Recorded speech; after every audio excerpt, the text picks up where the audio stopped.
ఒకటి మొదటి సూత్రం అది నారద భక్తి సూత్రాలు. అనన్య ప్రేమ భక్తి, ఇది మొట్టమొదటి సూత్రం. భక్తి అంటే ఏమిటయ్యా అంటే నారదులు చెప్పిన మాట ఏంటంటే అనన్యమైనటువంటి ప్రేమేను. అనన్య ప్రేమ అంటే ఏంటి? ఇంత ప్రేమనే, అది తప్పితే ఇంకేమీ అవసరం లేదనుకునేటువంటి ప్రేమ. బాబా అంటే బాబానే కావాలి, నాకు ఇంకేం అవసరం లేదు అనే ప్రేమ, అది అన్యమైనటువంటి ప్రేమ. ఇంక దేని మీద అన్యం మీదకి పోదు ఇంకా ప్రేమ. నాకు డబ్బు కావాలి, నాకు అది కావాలి, ఇంకేం ఉండదు. బాబా అంటే బాబా మీదనే ఉంటుంది. అటువంటి అనన్యమైనటువంటి ప్రేమ భక్తి అన్న. అందుకు మామూలుగా మనం చెప్పాడు, దాన్ని అపార్థం చేసుకున్నారు చాలామంది. బాబాని పూజ చేస్తే మిగతా దేవతలను పూజ చేయకూడదంట. పూజ చేయకూడదు, బ్యాన్ ఏం లేదు అక్కడ. భక్తి అనేటువంటి పదానికి అర్థం అది. నేను బాబా భక్తుడిని, ఈరోజు వరలక్ష్మి వ్రతం చేసుకుంటాను అని అన్నాడంటే బాబా భక్తి లేనట్టు లెక్క. మనకు లక్ష్మి కావాలి, మళ్ళా ఏమో ఏ పుట్లో ఏ బాగుందో వరలక్ష్మి వ్రతం చేయకపోతే లక్ష్మి ఎరిగిందంటే కష్టం కదా అని అనుకున్నాడంటే అనన్యం కాదనమాట అర్థం. ఈరోజు వరలక్ష్మి వ్రతం అందుకే చెప్తున్నాను.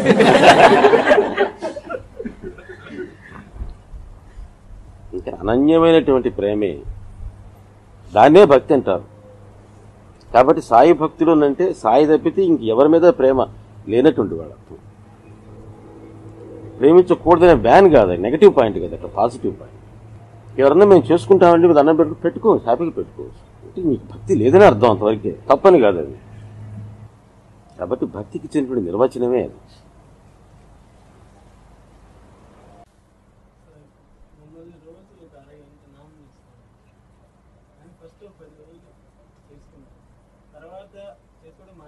తర్వాత నేను ఇంకా అనుకుంటే తర్వాత గంట చేసుకున్నావే ఉంది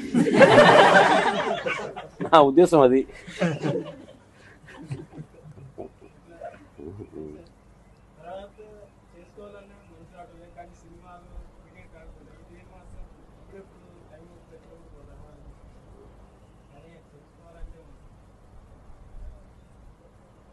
చేసుకుంటే మంచిది, చెప్పా తర్వాత ఇష్టం, అది నీ కర్మ.